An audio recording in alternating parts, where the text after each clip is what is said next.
Alright guys, so what I'm doing right here is I'm showing you that this is a 5/8 blade with a tungsten carbide insert.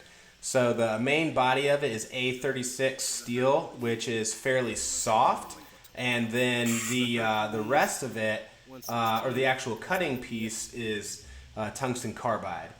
So this first one right here that I'm using, it's fairly comfortable. It's not too bad.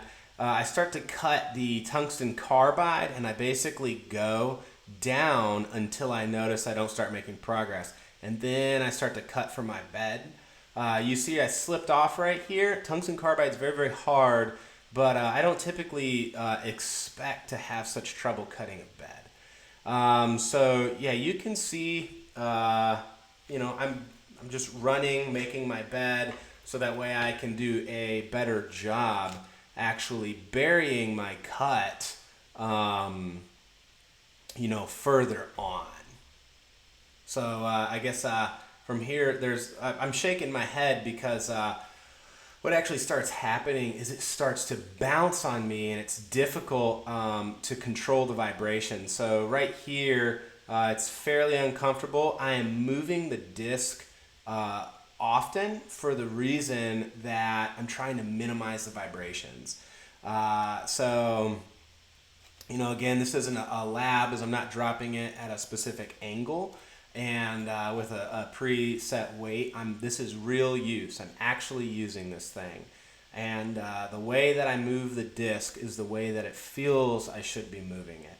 So if obviously I'm going for the purpose of progressing the cut, but if I start to hit a spot of vibrations, what I'll do is I will stop and begin to move the blade, and then I'll try to smooth out any divots or spikes that might be forming within the bed of my cut. So that's what I'm doing, and that is real world use of a cutting disc.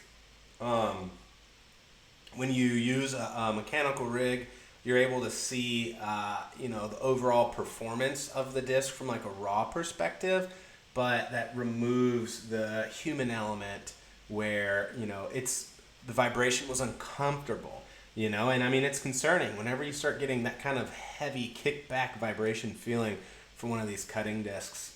I would highly suggest you relieve pressure or, you go on ahead and shift your disc position. So this one cut the fastest, and it ends up actually pulling 9.2 amps, which on average. So I have a amp clamp, and I have it set to average, say $400 Bryman multimeter clamp. So the average was 9.2 amps, and that's pretty good. I think it did a fairly good job. So from here on out, I'll just kind of sum up what the others end up doing in terms of the testing. But the others end up pulling around 10.3 and 10.45 amps. That is significantly more. Now, this is not peak. This is average. So I'm ignoring the peaks. I'm ignoring the lows. The average current draw throughout the duration of the cut for these next two discs was more. 10.45 amps was the slowest, the one that comes in at 254. So, which I was fairly shocked by, because I will give you a sneak peek into the next video.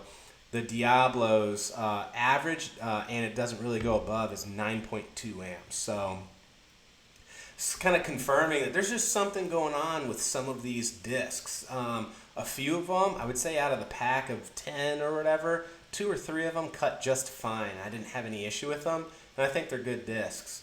But the others are just not good. The quality control or whatever is going on, the vibration, the hardness of the disc, the way that it chips, I just can't recommend that somebody get them.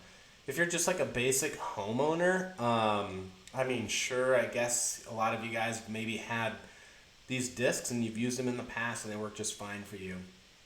But again, I'm not saying that there's not a single one of these discs that are good. I'm saying that there's some kind of odd quality control issue that's going on here where 3 out of 10 were just fine and 7 out of 10 were terrible. Chipping, hard, bouncing on the surface. And I'm just really not sure exactly what's going on.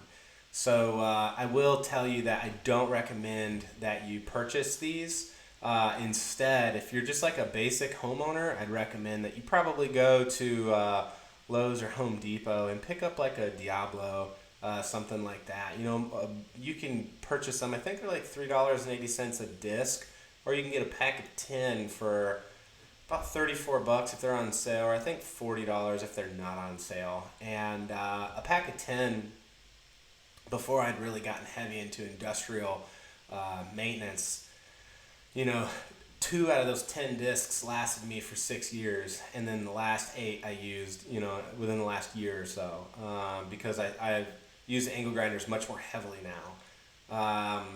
But yeah, if you're a basic home gamer, I mean, sure, go on ahead and buy them. But yeah, I'm definitely not going to recommend them. So, anyways, enjoy the rest of the video, and I hope that you guys can leave some comments. Let me know any feedback, and like and subscribe.